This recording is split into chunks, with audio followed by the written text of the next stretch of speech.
Want to build your own workbench? I'll show you how I built this one for less than $75, including the casters.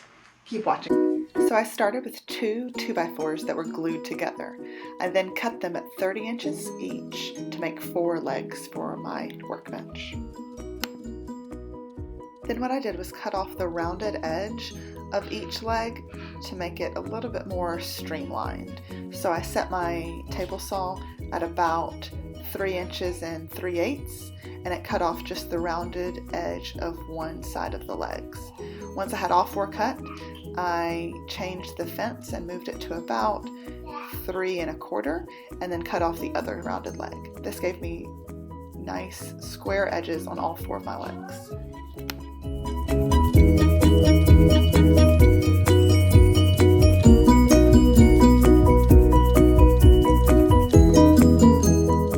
Next, I cut down the 2x3s.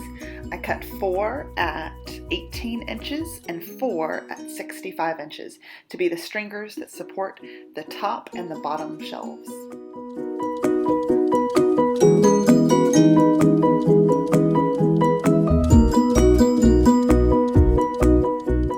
Then I used my Craig jig to add pocket holes to both sides of all 8 stringers.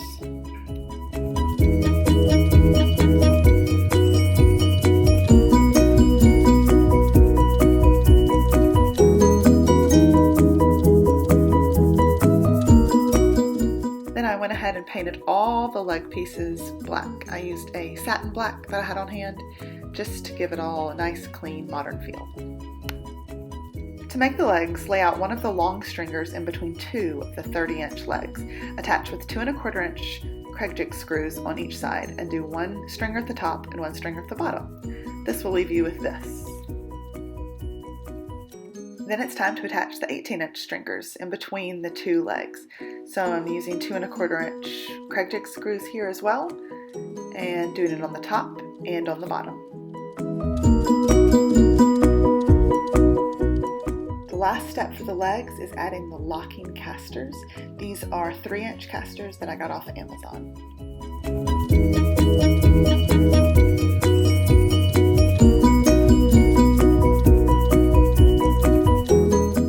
To make the shelves, I cut my particle board to size using my circular saw. I wanted the bottom shelf to be notched out around the legs, so I'm using my jigsaw to create a 2 1/4-inch notch on all 4 corners.